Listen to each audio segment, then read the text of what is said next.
తెలంగాణ రాష్ట్రంలో బీఆర్ఎస్ పార్టీని ప్రజలు చీకొట్టిన ఆ నాయకులకు బుద్ధి రాలేదని కాంగ్రెస్ పార్టీ ఖమ్మం జిల్లా అధ్యక్షులు పువ్వాల దుర్గప్రసాద్, గిడ్డంగుల సంస్థ రాష్ట్ర చైర్మన్ రాయల నాగేశ్వరరావు, మాజీ ఎమ్మెల్సీ ఓట్ల నాగేశ్వరరావు విమర్శించారు.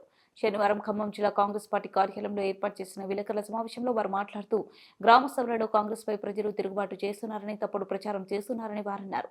ప్రజలను రెచ్చగొట్టొద్దని బీఆర్ఎస్ నాయకులకు హితవు పలికారు. ప్రజల సంక్షేమం కోసం పాటుపడుతున్న కాంగ్రెస్ పార్టీలపై బురద చెల్లే ప్రయత్నాలు మానుకోవాలని వారన్నారు. అటువంటి కార్యక్రమాలన్నింటినీ కూడా మానుకోవాలి. అయినా ఇప్పుడు కేంద్ర రాష్ట్ర ప్రభుత్వాలలో మరి వాడు ఉన్నటువంటి ఇప్పుడు ఉన్నటువంటి ఆయన ఉన్నాడు ఎవరు మన కిషన్ రెడ్డి గారికి మరి పాత రోజుల్లో ఒక సామెత కేసీఆర్ గారు చెప్తూ ఉండేవాడు.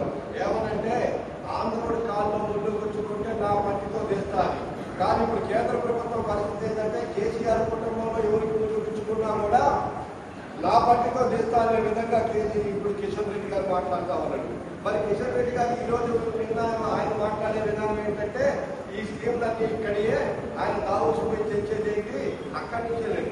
కేంద్ర ప్రభుత్వం నుంచి ఒక్క ఇండస్ట్రీ కూడా ఈ రాష్ట్రానికి ఇవ్వకపోగా ఇస్తున్నటువంటి హామీలన్నింటినీ కూడా మర్చిపోయి ఈ రోజు వరకు చేయకుండా మరి కేటీఆర్ గారు దావోసిపోయి అక్కడ ఆయన తీసుకొస్తున్న లోను నెలకొని కిషన్ రెడ్డికి ఈ రోజు మరి రేవంత్ రెడ్డి గారు తీసుకొస్తున్నటువంటి వాటి మీద అదృష్టంతో మాట్లాడటం ఏంటనే దాని మీద కూడా మరి ఆయనే అర్థం చేసుకోవాలి.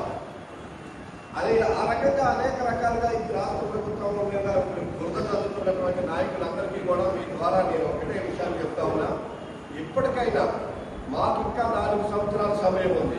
మేము ఇచ్చినటువంటి హామీలన్నీ నిలబెట్టుకోవడం కోసం మేము ఇచ్చిన హామీలు సరైనవి కాకపోతే మొన్న మీకే విధంగా చెప్తారో ప్రజలు మాకే చెప్తారు తప్ప మీరు కొత్త రోడ్డు మీదకి వచ్చి ధర్మాలు లేకపోతే ప్రెస్ మీట్లు పెట్టి కాంగ్రెస్ పార్టీ తెచ్చడం కాకుండా ఒక సద్విమర్శ చేసేటటువంటి విధానాన్ని నేర్చుకోండి. ఎప్పటికైనా ప్రజలు మరి మీకు ఓట్ల రూపంలో బుద్ధి చెప్పినా కూడా మా బుద్ధి మారదు. మేము ప్రజల్ని రెచ్చగొట్టేటటువంటి వాళ్ళమే. మా సొంత లాభాలు తప్ప ప్రజా లాభాలతో మాకు పనిలేదు కాబట్టి మేము అదే విధంగా మాట్లాడతామంటే అది మీ విషయానికి వదిలేస్తాం, మీ కర్మ. కానీ ఈ ప్రభుత్వానికి 4 సంవత్సరాల అవకాశం ఉంది కాబట్టి ఖచ్చితంగా ఏదైతే చెప్పామో ఆచరణలో పెట్టినే కాకుండా భవిష్యత్తులో ఒకవేళ మేము హామీలు ఇవ్వని కూడా ఈ ప్రజలకు ఉపయోగపడేటటువంటి ఏదైనా ఉంటే వాటిని కూడా అమలుపరుస్తామని చెప్పేసి మా రాష్ట్ర ముఖ్యమంత్రి గారు చెప్తా ఉన్నారు. ప్రజా సంక్షేమం కోసం ప్రజాపాలన, ఇందిరమ్మ పాలన బ్రహ్మాండంగా సాగుతూ ఉంది. అందుకోసము ఇంత కష్టపడి ఈ పరిపాలనని కొనసాగిస్తున్నటువంటి రాష్ట్ర ప్రభుత్వానికి మీ అందరి ద్వారా జిల్లా కాంగ్రెస్ పార్టీ తరఫున వారికి అభినందనలు, కృతజ్ఞతలు కూడా తెలియజేసుకుంటా ఉన్నాం. ఇప్పుడు పెద్దలు ఎమ్మెల్సీ గారు కూడా కొత్త సంవత్సరం గడిచాం. బహుశా సంక్రాంతి కానీ జనవరి 1 కానీ తర్వాత కలవలేదు. మీ అందరికీ నూతన సంవత్సర శుభాకాంక్షలు, సంక్రాంతి శుభాకాంక్షలు. ఈ తెలంగాణ ఏర్పడిన తర్వాత మొట్టమొదటిసారిగా పెద్ద ఎత్తున పెట్టుబడులను ఆకర్షించేటటువంటి ప్రభుత్వంగా భారతదేశంలో కీర్తిని ఆర్జించినటువంటి ప్రభుత్వంగా ఇవాళ పేరు తెచ్చుకున్నటువంటి ప్రభుత్వం తెలంగాణ ప్రభుత్వం. రేవంత్ రెడ్డి గారి నాయకత్వం, బట్టి విక్రమార్క గారి నాయకత్వంలో ఆయన ఆర్థిక మంత్రిగా, ముఖ్యమంత్రిగా వీళ్ళు ఆశిస్తున్నటువంటి అభివృద్ధి ఫలితాలని ప్రజల ముందు ఉంచడం కోసం చేసేటటువంటి ప్రయత్నం ఎన్ని జరుగుతున్నప్పటికీ కేంద్రం సహకరించకపోయినప్పటికీ పక్కన ఉన్నటువంటి ఆంధ్ర రాష్ట్రంతో పోలిస్తే కేంద్రం ఇచ్చేటటువంటి నిధుల్లో మనం వాటా తగ్గుతున్నప్పటికీ కూడా ఈ రాష్ట్రాన్ని అభివృద్ధి చేయడంలో కీలకమైనటువంటి పాత్ర ఇందిరమ్మ రాజ్యంలో జరుగుతున్నటువంటి అభివృద్ధిని ప్రజలకు చూపించడం కోసం ఇద్దరు నాయకులు చేస్తున్నటువంటి కృషిని కాంగ్రెస్ పార్టీ ఖచ్చితంగా ఖమ్మం జిల్లా పార్టీ అభినందించాల్సినటువంటి అవసరం ఉందని చెప్పి నేను మనం చేస్తాను. ఎందుకంటే ఇవాళ దావోస్లో 1,78,000 కోట్ల రూపాయల పెట్టుబడుల్ని ఆకర్షించడం అంటే తెలంగాణ ప్రభుత్వం, తెలంగాణ రాష్ట్రం ఏర్పడిన తర్వాత మొట్టమొదటిసారి అంత పెద్ద ఎత్తున పెట్టుబడులు ఆకర్షించింది. ఇవాళ ఈ పెట్టుబడులు చూసి తెలంగాణ అభివృద్ధిని చూసి కూడా ఓరవలేనటువంటి పార్టీ గతంలో తెలంగాణ వాళ్ళ కోసమే విభజించబడినట్లుగా భావించినటువంటి రాజకీయ పార్టీలు కొంత అక్కసు వెళ్ళగలుగుతున్నాయి. ఆ అక్కసు ఏంటంటే మామూలుగా ఎప్పుడు కూడా మరి అది ఇప్పుడు బండి అయింది ఓడపై బండి కావటం వల్ల సహజంగా ఈర్ష్యాద్వేష భావం ఉంటుంది. ఆ భావంతో తప్ప వాళ్ళు ఈ కాంగ్రెస్ పార్టీని విమర్శించేటటువంటి పరిస్థితి కానీ అవకాశం కానీ కొత్త ప్రభుత్వం ఏర్పడిన తర్వాత వీళ్ళిద్దరి నాయకత్వంలో ఇంతవరకు రాజకీయ పార్టీలు విమర్శలకు గురి అయ్యేటటువంటి పనులు ఏది చేయలేదు. ఎటువంటి తప్పుటడుగు కూడా ఈ ప్రభుత్వం వేయలేదు. కావాల్సినటువంటి అభివృద్ధి ప్రణాళికలు రూపొందించుకుంటూ ముందుకు సాగుతా ఉన్నటువంటి ఈ ప్రభుత్వాన్ని ప్రతి ఒక్కళ్ళు అభినందించాల్సినటువంటి అవసరం ఉంది. 10 సంవత్సరాల తర్వాత మీరు పక్కా ఇళ్ళు డబుల్ బెడ్రూమ్ ఇళ్ళు అని చెప్పినటువంటి మీరు 10 సంవత్సరాల్లో కూడా ఒక్కసారి ఒక విడతలో కూడా ఇవ్వకుండా పక్కా ఇళ్ళని నిర్మాణం చేపట్టామని చెప్తున్నారు. ఇవాళ 3 నుంచి 5 లక్షల ఇళ్లు ఒకేసారి ఈ సంవత్సరం టేకప్ చేసి దశల వారీగా అవి పూర్తి చేసుకుని రాబోయే 4 సంవత్సరాల్లో కూడా అవసరమైతే 7-8 లక్షల ఇళ్లు కూడా పూర్తి చేయాలనేటటువంటి లక్ష్యంతో ఆశయంతో ప్రయాణిస్తున్నటువంటి ప్రభుత్వాన్ని మరి గౌరవమైనటువంటి శక్తులు కొంతమంది విమర్శిస్తే అది మంచిది కాదు. రాజకీయంగా వాళ్ళకి మంచి పేరు రాదని చెప్పి కూడా మనం చేస్తా ఉన్నాం. వాళ్ళు కూడా కీర్తి సంపాదించండి, ప్రజల చేత శభాష్ అనిపించుకోండి. మీరు ఈ పరిపాలన బాగుందా లేదా ప్రజల ముందు పెట్టండి. దానితో పోల్చి కాంగ్రెస్ ప్రభుత్వం చేస్తున్నటువంటి కార్యక్రమాల్ని అభివృద్ధిని కూడా మీరు పోల్చేటట్టుగా ప్రజలకి అర్థమయ్యేటట్టు మీరు కూడా చెప్పుకోండి.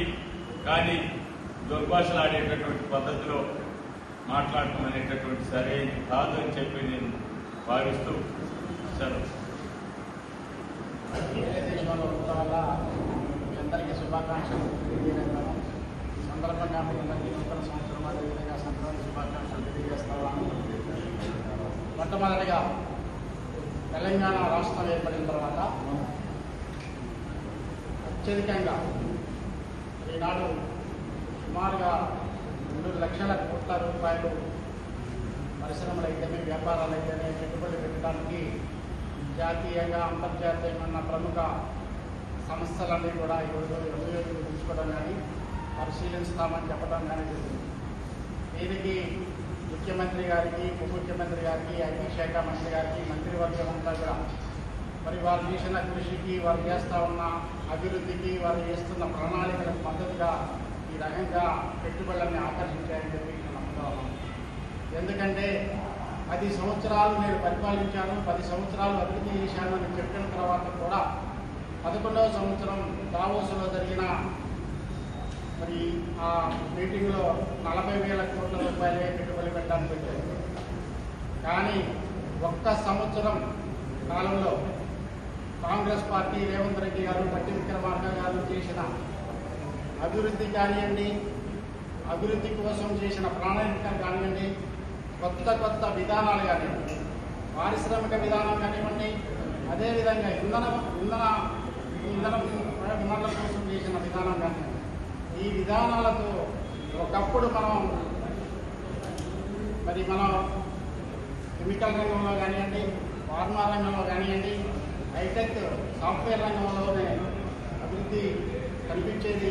ఈసారి దానితో పాటు ఇంధన రంగంలో కూడా సోలార్ కానీ, హైడ్రో పవర్ కానీ ఇలాంటి వాటిలో కూడా కోట్లాది రూపాయలు పెట్టుబడి పెట్టడానికి ముందుకు వస్తుంది. అంటే ఈ ప్రభుత్వం ఈ సంవత్సర కాలంలో తీసుకొచ్చిన కొత్త విధానాలు అని చెప్పేసి చెప్తాము.